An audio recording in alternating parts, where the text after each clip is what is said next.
নমস্কার বন্ধুরা, welcome back to my channel WBDM division. আমি সমন্বয় আজ এসেছি তোমাদের অতি খুবই গুরুত্বপূর্ণ একটা বিষয় নিয়ে, সেটা স্কুল যে কোনো মানে 5, 6, 7, 8, 9 পর্যন্ত হতে পারে, বা মাধ্যমিক ক্যান্ডিডেট বা কোনো মাদ্রাসা, হাই মাদ্রাসা, একাদশ শ্রেণী, আবার উচ্চ মাধ্যমিকের ক্যান্ডিডেটদের জন্য এটা একটা গুরুত্বপূর্ণ ট্রিপস বলতে পারো। বা তুমি কলেজের পড়ুয়া হতে পারো, ইউনিভার্সিটি পড়ুয়া হতে পারো, যে কোনো পড়ুয়াদের ক্ষেত্রে এটা খুবই একটা গুরুত্বপূর্ণ ট্রিক্স। মানে যে কোনো পরীক্ষায় খাতা সাজানোর নিয়মটা, খাতা কিভাবে সাজাবো। দেখো, খাতা সাজানোর কিছু কিছু ছোট ছোট নিয়ম আছে বা ট্রিক্স আছে, যেটার মাধ্যমে তোমরা খুব সহজেই নাম্বার পেতে পারো, খুব সহজেই তোমাদের প্রাপ্ত নম্বর তোমাদের বাড়াতে পারো। ধরো, একই জিনিস তোমার একটা বন্ধু যা লিখেছে তুমিও তাই লিখেছো, হয়তো তোমার বন্ধুটা দেখা গেল খাতা সাজানোতে ভুল করেছে, একই উত্তর তুমিও লিখেছো, তুমি খাতাটা সুন্দরভাবে সাজিয়েছো, যেরকম ভাবে নিয়ম সেইভাবে যদি তুমি সাজাও, দেখা যাবে তোমার বন্ধুর থেকে প্রাপ্ত নম্বরটা একটু হলেও তোমার হয়তো বেশি এসেছে। খাতা সাজানোর নিয়মটা কিন্তু খুবই গুরুত্বপূর্ণ। খাতা কিভাবে সাজাতে হয় সেটা তোমাদের জানা দরকার। দেখো, আজকে তোমাদের এই ভিডিও নিয়েই, এই টপিকের কিছু ভিডিও নিয়েই, মানে কিছু কথা নিয়ে আমি এসেছি। দেখো, নানান ট্রিক্স বা টিপস দেবো তোমাদেরকে, যে মাধ্যমিক পড়ুয়া, একাদশ শ্রেণী এবং দ্বাদশ শ্রেণী পড়ুয়াদের ক্ষেত্রে খুবই গুরুত্বপূর্ণ এই টিপসটা। অবশ্যই আমি আশা রাখবো তোমরা এই ভিডিওটা যদি দেখবে অবশ্যই তোমাদের ভালো লাগবে, আর যদি ভালো লাগে অবশ্যই ভিডিওটা প্রচুর প্রচুর শেয়ার করে দেবে। দেখো, তোমাদের মাধ্যমিকের সামনে ফেব্রুয়ারি মাসের 10 তারিখ মাধ্যমিক, সেই মাধ্যমিকের বিষয়ে তোমাদের কিছু গুরুত্বপূর্ণ কথা বলি। দেখো, তোমরা মাধ্যমিক খাতায় মার্জিনটা কিন্তু অবশ্যই টানবে, বা যে কোনো পরীক্ষার খাতায় যে কোনো পড়ুয়াই হোক না কেন, মার্জিন টানা কিন্তু খুবই জরুরি। যারা মার্জিন টানানো না, ডাইরেক্ট লিখতে লাগে, তাদের প্রতি কিন্তু যে এক্সামিনার থাকে, যারা খাতা দেখে, তাদের কিন্তু একটা কুমন্তব্য বা মানে কুব্যবহার চলে আসে খাতাতেই, যে মার্জিন টানা নেই, ভালো হয়নি, লেখাটা গোছাতে পারেনি। এটা মার্জিন না টানলে কিন্তু চলে আসে। এবার একটা তোমাদের কথা বলি। দেখো, মাধ্যমিকের প্রথম পাতায় একটা পেজ থাকবে, যেটা তোমরা দেখতে পাচ্ছ তোমাদের স্ক্রিনে, যে মাধ্যমিকের এই যে পেজটা তোমাদের সামনে আছে। দেখো, কি কি লিখতে হবে সেটা তোমাদের আমি বলি।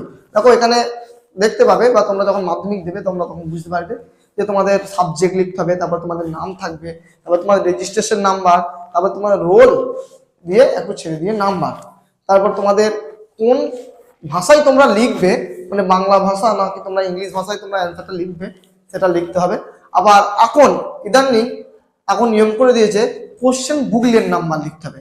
কোশ্চেন বুকলেট নাম্বার বলতে যে তোমাদের কোশ্চেন একটা নাম্বার থাকবে, 6 ডিজিটের একটা নাম্বার থাকবে, সেটা কিন্তু তোমাদের অ্যান্সার শিটে লিখতে হবে।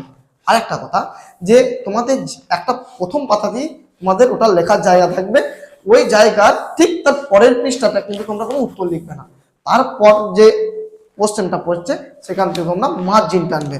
প্রথম তোমাদের কাজ হচ্ছে মার্জিন টানা। মার্জিন কিন্তু তোমাদের খাতার চারিদিকে টানাটা খুব জরুরি। অনেক মাস্টার আবার চারিদিকে মার্জিন টানা পছন্দ করে না। তাহলে দেখো, মার্জিনটা তোমরা কিন্তু ধরো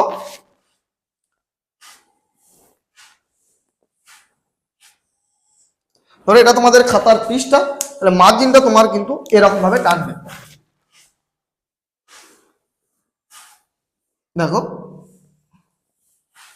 এদিকটা বাদ দেবে। দেখো, এদিকটা 2 আঙুলের মতো বাদ দেবে, কারণ এদিকটা 1 আঙুল বা 1.5 আঙুল বা 2 আঙুল বাদ দিতে পারো, ক্ষতি নেই। এই পাশটা কিন্তু একটু বেশি বাদ দেবে, কারণ টিচারদের নাম্বার ধরো যখন খাতা দেখবে তখন কিন্তু ধরো যত পেলে, ধরো এই এতটা পর্যন্ত একটা কোশ্চেনের অ্যান্সার লিখেছো, এই অ্যান্সারটা তোমরা যতটা পেলে, মানে ধরো এতটা অ্যান্সার লিখেছো, এই কোশ্চেনের অ্যান্সার পেয়েছো তোমরা যত পেলে, আমাদের এখানে হয়তো ধরো তোমরা 2 পেলে, তখন এটা রেড কালিতে, ধরো এক্সামিনার খাতা দেখছেন, তখন এইখানে নাম্বারটা বসাবে, অর্থাৎ তাদের তখন পরে যোগ করতে সুবিধা হবে। আর এই মধ্যে মধ্যে যখন বসাবে না, তখন কিন্তু তাদের যোগ করতে হয়তো একটা নাম্বার হয়তো যোগ করতে ভুলে গেছে, তখন তোমাদেরই ওটা প্রবলেম হবে। তাহলে এই পোর্শনটা তোমরা 2 থেকে 2.5 আঙুল পারলে ছেড়ে দেবে, তাহলে তোমাদের এটা খুব ভালো হয়।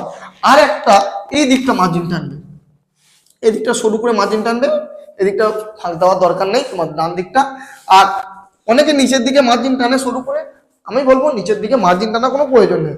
এই 3 দিকে মার্জিন টানাটা খুবই জরুরি, মানে মার্জিন টানতেই হবে। ঠিক আছে, এই তিন দিকে মাঝে তোমাকে টানতে হবে, তাহলে খাতাটা খুবই দেখতে সুন্দর হবে। আর এক্সাম তোমার খাতার উপর এক্সামিনারের একটা সুপ্রভাব পড়বে।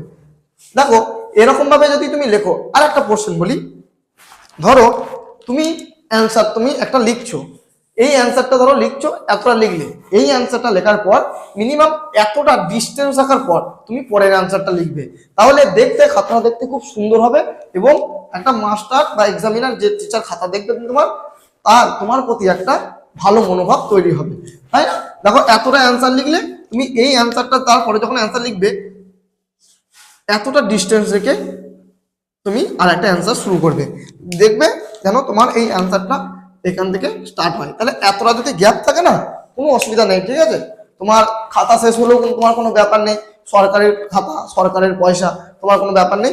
চেষ্টা করবে যে এরকম ভাবে এতটা বাদ দিয়ে অ্যান্সারটা করার, যেন একটা অ্যান্সার শেষ হওয়ার আর পরে আরেকটা অ্যান্সার যেন গায়ে গায়ে না লেগে যায়, মানে একদম যেন খুব ক্লোজ না হয়ে যায়, অনেকটা জানবো তুমি ছেড়ে দেবে। তারপর আমি একটা কথা বলি, তারপর দেখো ধরো একটা অ্যান্সার লিখলে, এতটা লেখা হয়ে গেল, তখন দেখলে যে লেখা গেল এখনো কিছুটা বাকি আছে, এখন একটা স্টেজ বা একটা অংশ তোমার লিখতে হবে, মানে উত্তরটা মানে ফুলফিল হয়নি, সম্পূর্ণ হয়নি, তোমাদের পরের পৃষ্ঠায় আবার লিখতে হবে। এবার ঘটনাটা হচ্ছে পরের পৃষ্ঠায় লিখতে গেলে না, তুমি একটা জিনিস, ধরো তুমি যদি কালো কালিতে উত্তর লেখো, তাহলে তুমি নীল কালিতে এরকম পি টি ও বলে লিখে দেবে, এরকম বক্স দিয়ে ঘিরে দেবে। পিটিও মানে হচ্ছে প্লিজ টার্ন ওভার, মানে অনুগ্রহ করে বলবেন, স্যারকে বলবে তোমরা যে পরের পৃষ্ঠাটা উল্টেন, ঠিক আছে? প্লিজ টার্ন ওভার পিটিওর ফুল ফর্ম, পিটিও লিখে দেবে। সব পাতায় কিন্তু তোমরা পিটিও লিখবে না, আবারও তোমাদের বলি, সব পাতায় কিন্তু তোমরা পিটিও লিখবে না, এটা কিন্তু মাস্টার বিরক্ত হয় সব পাতায় পিটিও লিখে। যখন দেখা যাবে তোমাদের একটা অ্যান্সার এখানে ফুলফিল হয়নি, এখনো একটা অংশ ওই পাতায় পরের পৃষ্ঠায় লিখতে হবে, সেই ক্ষেত্রে তোমরা কিন্তু প্লিজ টার্ন ওভারটা লিখবে, পিটিও লিখবে। তবে একটা প্রশ্ন তুমি লিখছো তো এখানেই শেষ হয়ে গেল, ওই পাতায় আবার অন্য প্রশ্নের উত্তর লিখবে, তাহলে পরের পৃষ্ঠায় যদি অন্য প্রশ্নের উত্তর লেখো, অন্য কোশ্চেন নাম্বারের উত্তর লেখো, তাহলে কিন্তু তোমাদের আর পিটিওটা লেখার প্রয়োজন নেই, ঠিক আছে? তাহলে তোমাদের যখনই দেখবে যে আর একটা অংশ ওই পাতায় লিখতে হবে, তখনই তোমরা এই পিটিওটা লিখবে। আর প্রত্যেকটা প্রশ্নের যথোপযুক্ত নাম্বারিংটা ঠিকঠাক দেবে। ধরো এটা নয়, মানে এটা কিন্তু বাধ্যকতা নয় যে একের 1 2 3 4 করে প্রশ্ন, ধরো এ নাম্বারের বা বিভাগ কয়ের 1 2 3 4 5টা কোশ্চেন আছে, যে কোনো 3টে করতে হবে, তোমাকে একেরটাই লিখতে হবে, দুইটাই লিখতে হবে, তিনটেই লিখতে হবে, পরপর লিখতে হবে, এরকম কিন্তু কোনো বাধ্যকতা নেই বা এরকম কোনো কিন্তু তথ্য নেই। তুমি ধরো একটা পারলে তারপরে 4টা লিখতে চাইছো, তারপরে 5টা লিখতে চাইছো, তুমি নাম্বারটা দেবে যে কয়ের 1 দিয়ে 1-এর উত্তরটা লিখবে, তারপর ধরো লিখলে কয়ের 5, তুমি তারপরে 5-এর উত্তরটা তুমি লিখতে পারো, তুমি নাম্বারিংটা ঠিক দেবে। হয়তো তুমি কয়ের 1-একটা লিখলে তারপরে কয়ের 5-এরটা লিখছো, কিন্তু নাম্বার দিয়েছো 2, তাহলে কিন্তু তোমার কয়ের 5-এরটা যদি সঠিক উত্তর হয়, তুমি ওই 2 নম্বর দিলে কিন্তু তুমি ওটা কোনো নাম্বার পাবে না। তাহলে তোমাদের আমি রিকোয়েস্ট করব যে কয়ের 1-এর পর যদি 5 লেখো বা 4 লেখো বা 3 লেখো, দুইটা যদি না লেখো, তাহলে যত নম্বরের উত্তরটা লিখবে তোমরা তত নাম্বারটা ঠিক লিখে দেবে, যে এত নম্বরের কয়ের 2 বা 3 বা 4 বা 5, তোমরা নাম্বারিংটা ঠিকঠাক লিখবে। আবারও বলি, একটা কথা আগেও বললাম, আবারও বলছি, তোমাদের প্রত্যেকটা উত্তর লেখার মধ্যে যে একটা উত্তর শেষ হওয়ার পর যেন মিনিমাম এতটা গ্যাপ তোমরা দিও, তাতে তোমাদের মাস্টারের খুব ভালো প্রভাব পড়বে তোমার খাতার উপর। আর সমস্ত প্রশ্নের উত্তর তোমরা চেষ্টা করবে টু দা পয়েন্ট দেওয়ার, যে মানে যে সাবজেক্টের ছবি আঁকা প্রয়োজন, যতটা দরকার, ধরো কোনো একটা প্রশ্নের ছবি আঁকা প্রয়োজন, ঠিক আছে, কিন্তু ছবি আঁকতে কিন্তু কোশ্চেনে বলেনি, তোমাদের চেষ্টা করবে সেসব মানে কোশ্চেনের ছবিটা দিয়ে দেওয়ার, তাহলে মাস্টার কিন্তু খুবই ভালো প্রভাব পড়বে, মাস্টারের খুব ভালো প্রভাব পড়বে তোমার খাতার উপর। যেমন ধরো ভূগোল সাবজেক্টের, ধরো সব মানে মাধ্যমিকে যে ভূগোল সাবজেক্ট আছে, সেই ভূগোল সাবজেক্ট তো সব তোমার ছবি আঁকতে বলে না, হয়তো একটা দেখা গেল যে নদীর ক্ষয়কার্যের ফলে সৃষ্ট ভূমিরূপ চিত্র সহ বর্ণনা করো, বা জোয়ার ভাটার সৃষ্টি কারণ চিত্র সহ বর্ণনা করো, এরকম কোশ্চেন দিল। কিন্তু সব, এবার ধরো তোমাদের আর একটা 2 নম্বরের প্রশ্ন দেওয়া হয়েছে যে অশ্বক্ষুরাকৃতি হ্রদ কাকে বলে, তোমরা সকলেই জানো এটা নদীর সঞ্চয় কার্যের ফলে গঠিত ভূমিরূপ, তাহলে অশ্বক্ষুরাকৃতি হ্রদের কিন্তু ছবি আঁকতে দেয়নি, তোমরা চেষ্টা করবে অশ্বক্ষুরাকৃতি হ্রদের একটা ছবি আঁকা, তাহলে মাস্টারের খুব ভালো প্রভাব পড়বে, ঠিক আছে? যতটা দরকার ছবি আঁকার চেষ্টা করবে।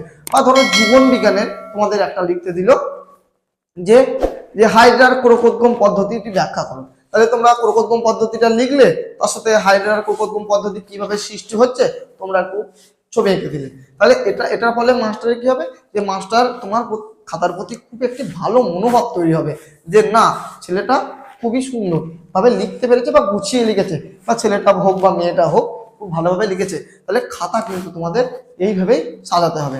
আর অবশ্যই যারা মাধ্যমিক আর উচ্চ মাধ্যমিক পরীক্ষা দেবে তাদের ক্ষেত্রে আমার এই জরুরি নোটিশটা, যে তোমরা যেন অবশ্যই যে নিজের রোল নাম্বার এবং রেজিস্ট্রেশন নাম্বারটা ঠিকঠাক ফিল আপ করবে, এবং একবার মিলিয়েও নেবে, যে তোমরা রোল নাম্বারটা লেখার পর একবার মিলিয়ে নেবে, রেজিস্ট্রেশন নাম্বার লেখার পর একবার কিন্তু মিলিয়ে নেবে। তা না হলে কিন্তু তোমাদের রোল নাম্বার বা রেজিস্ট্রেশন নাম্বার যদি ভুল হয়ে যায়, তাহলে তোমাদের কিন্তু পরীক্ষা দিয়েও কোনো লাভ হবে না, তোমাদের রেজাল্ট কিন্তু সঠিকভাবে আসবে না। ঠিক আছে, তাহলে এই হচ্ছিল আজ আমার গুরুত্বপূর্ণ তথ্য, গুরুত্বপূর্ণ ব্যাখ্যা। তোমরা এই যদি এই মাধ্যমিক বা উচ্চ মাধ্যমিক বলো বা একাদশ শ্রেণী বলো বা মাদ্রাসা বলো বা হাই মাদ্রাসা বলো, যে কোনো পরীক্ষায় বা যে কোনো কলেজের পূর্ব হোক বা ইউনিভার্সিটি পূর্ব হোক, এইভাবে তোমাদের কিন্তু খাতা সাজাতে হবে। অনেকে দেখবে মার্জিন টানে না, ভাঁজ করে দেয়, ভাঁজ করলেও ক্ষতি নেই, কিন্তু ভাঁজটা তো সবসময় থাকে না, না মানে যখন তোমার পরীক্ষার খাতা তুমি এক্সামিনারকে জমা দেবে, তখন একটা খাতার পর আরেকটা পড়বে, আরেকটা পড়বে, আরেকটা পড়বে, তো তোমার খাতা হয়তো শেষে আছে তুমি ভাঁজ করেছিল, তাহলে দেখবে যে তোমার খাতাটা পড়ার পর তোমার ভাঁজটা কিন্তু আস্তে আস্তে মিলিয়ে যেতে পারে। তাহলে ভাঁজটা দিয়েও কিন্তু খুব ভালো মনোভাব তুমি এক্সামিনারের কাছ থেকে কেড়ে নিতে পারবে না। তাই তোমার মার্জিন টানাটা জরুরি। হ্যাঁ, তোমার হয়তো 5 মিনিট সময় লাগবে মার্জিনটা টানতে, তোমার এই 5 মিনিটটা তুমি শর্ট প্রশ্ন মেকআপ করবে। আরো একটা তথ্য বলি, তোমরা শর্ট প্রশ্ন মাধ্যমিক ক্যান্ডিডেট যারা, তাদের শর্ট প্রশ্ন কিন্তু পূর্ণ বাক্যে উত্তর লেখার কোনো প্রয়োজন নেই, কোনো বোর্ডের কোনো তরফ থেকে নোটিশ থাকে না যে পূর্ণ বাক্যেই তোমাদের উত্তর লিখতে হবে। ঠিক আছে, আমি দেখো একটা তথ্য তোমাদের দিই, তোমরা যদি চাও তাহলে এর পরের ভিডিওতে আরো ডিটেলসে তোমাদের কাছে কিভাবে শর্ট প্রশ্নের উত্তর লিখবে সেই ভিডিও নিয়ে আসবো। তোমরা যদি চাও তবুও একটা বলি, যে ধরো শর্ট প্রশ্ন, ধরো 1.1, ঠিক আছে, একের ধরো তোমার এর উত্তরটা হলো সামথিং, তুমি একের এর উত্তরটা লিখে উত্তরটা লিখে দেবে। ধরো 1.2 দেখা গেল তোমার সি এর উত্তরটা হলো, তাহলে শুধু সি লিখে উত্তরটা তুমি লিখে দিতে পারো, অবশ্যই নাম্বার পাবে।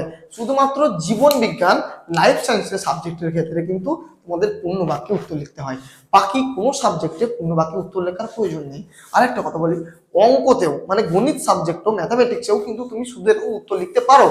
অনেকে দেখবে যে কি করে নাকি সলিউশন করে এমসিকিউ উত্তর লেখে, হ্যাঁ ওটা তো খুবই ভালো, কিন্তু বাই চান্স আমি বলি ধরো সলিউশনটা তোমার ভুল হলো, ঠিক আছে, সলিউশনটা তোমার ভুল করে তুমি সলিউশন মানে পদ্ধতিটা ভুল করেছো, অঙ্কটা ভুল করেছো, কিন্তু উত্তরের ক্ষেত্রে হয়তো তোমার কোনো একটা কারণে বাই চান্স এনি চান্স উত্তরটা হয়তো তোমার ঠিক হয়ে গেছে, তাহলে কিন্তু তুমি নাম্বারটা পাবে না, যেহেতু তুমি অঙ্কটা সলিউশনটা ভুল পদ্ধতিতে করেছো বা ভুল করেছো। কিন্তু তুমি ওই অঙ্কটা ভুল সলিউশন করো বা ঠিক সলিউশন করো, তুমি যদি রাফ পেজে করো, রাফ ওয়ার্ক করো, এই রাফ পেজে দেখলো তোমার এত উত্তর হলো, এই অপশন অনুযায়ী ধরো দেখা গেল এরটা 2 উত্তর হয়েছে, তাহলে তুমি ধরো 2 লিখে দিলে, কিন্তু ভুল করেই হোক বা ঠিক করেই হোক এটা 2 উত্তর হয়েছে, তুমি যদি শুধু 2 উত্তর লেখো না মানে মেন অ্যান্সার শিটে, তাহলে কিন্তু তুমি 1 নম্বর যেটা 1 নম্বর পূর্ণমান থাকবে সেটা তুমি একই পাবে। কিন্তু যদি তুমি ভুল সলিউশন করে যদি দেখা গেল 2 উত্তর হয়েছে দিয়ে তুমি অপশন 2 লেখার পর এটা এর লিখলে না, তাহলে কিন্তু তুমি নাম্বারটা পাবে না। ঠিক আছে, তাই আমি বলবো অঙ্ক সাবজেক্টের ক্ষেত্রে তোমরা রাফ ওয়ার্কে তোমরা উত্তর দেখবে, এমসিকিউ সলিউশন করে কত উত্তর হচ্ছে দিয়ে শুধু শুধু উত্তর লিখবে, তোমরা শুধু উত্তর লিখবে। আর অঙ্কর ক্ষেত্রে তোমাদের 1 ঘন্টার আগে কিন্তু রাফ শিট বা লুজ শিট কিন্তু দেওয়া হবে না। তাহলে তোমরা কি করবে, খাতাটার যে কোশ্চেন প্রথম খাতাটা দেবে, যে পেজটা মানে মেন পেজটা তোমাদের দেবে, তার লাস্ট দুটো পেজ কিন্তু তোমরা রাফ ওয়ার্ক লিখতে পারো। আর অনেকে রাফ বানানটা কিন্তু ঠিকঠাক জানে না, ভুল করে, রাফ বানানটা কিন্তু ROUGH, RAF নয়। অনেকে দেখি অনেক স্টুডেন্ট RAF কেউ লেখে RAFF, রাফ, এটা কিন্তু নয়। এরকম লিখলে মাস্টারে কিন্তু একটু মানে কুপ্রভাব পড়ে খাতার উপর, রাফ বানানটা অনেকে ভালো ছেলেও লিখতে পারে না। তাই বলছি রাফ বানানটা তোমরা যারা জানো তাদের জন্য তো খুবই ভালো, আর যারা জানো না তাদের জন্য রাফ বানানটা বলি ROUGH, রাফ। এই রাফ লিখে তোমরা কিন্তু রাফ শিট করতে পারো, একদম মেন খাতার লাস্ট দুটো পেজে তোমরা করতে পারো। এটা তোমাদের এরকম বানান লিখবে বা রাফ ওয়ার্ক করবে, যা করবে করবে তোমাদের কিন্তু খুবই হবে। 1 ঘন্টার পর তোমরা কিন্তু লুজ শিট নিতে পারো, 1 ঘন্টার পর তোমার লুজ শিট। এবার হ্যাঁ, অনেক স্টুডেন্ট কি 1 ঘন্টার আগেই হয়তো অনেক মোটা মোটা লেখা হয়ে গেল, সেক্ষেত্রে তাকে কিন্তু লুসিড দেওয়া হবে, 1 ঘন্টার আগেই লুসিড দেওয়া হবে। কিন্তু কি ধরো তোমার মেন পেজ ঘোরায় নাই একটু, তুমি 2 কি 3টে পেজ অ্যান্সার করেছো, তোমার রাফ ওয়ার্ক লাগবে, এখন অনেক ওরা 3-4টে পাতা বাকি আছে, তুমি রাফ পেজ চাইতে আছো, স্যার বা ম্যাম যে এক্সামিনারি থাকবে, ইনভিজিলেটর যে থাকবে, সেই ইনভিজিলেটরকে তুমি ধরো রাফ শিট চাইছো, স্যার একটা রাফ ওয়ার্ক বা লুসিড তোমার লাগবে, তারা কিন্তু তোমাকে দেবে না। এটা একটা গুরুত্বপূর্ণ তথ্য যে তোমাদের লাস্ট 3-4টে পেজ থাকলেও দেবে না। তাই তোমাদের মেন পেজ পুরোপুরি শেষ হবে, তারপরে কিন্তু তোমরা লুসিড পাবে। এবার হ্যাঁ, 1 ঘন্টা পরেই যে লুসিড দেবে এটা কোনো ব্যাপার নয়, তোমাদের খাতা শেষ হয়ে গেলে অবশ্যই তোমরা লুসিড প্রথমেও পেয়ে যেতে পারো। দেখো, যদি তোমাদের এই গুরুত্বপূর্ণ টিপসটা যদি ভালো লেগে থাকে তাহলে অবশ্যই চ্যানেলটা একটা সাবস্ক্রাইব করে দেবে এবং এই ভিডিওটা প্রচুর প্রচুর শেয়ার করবে, যাতে তোমাদের আরো সকল বন্ধু বান্ধবীরা এটা পায়। ধন্যবাদ।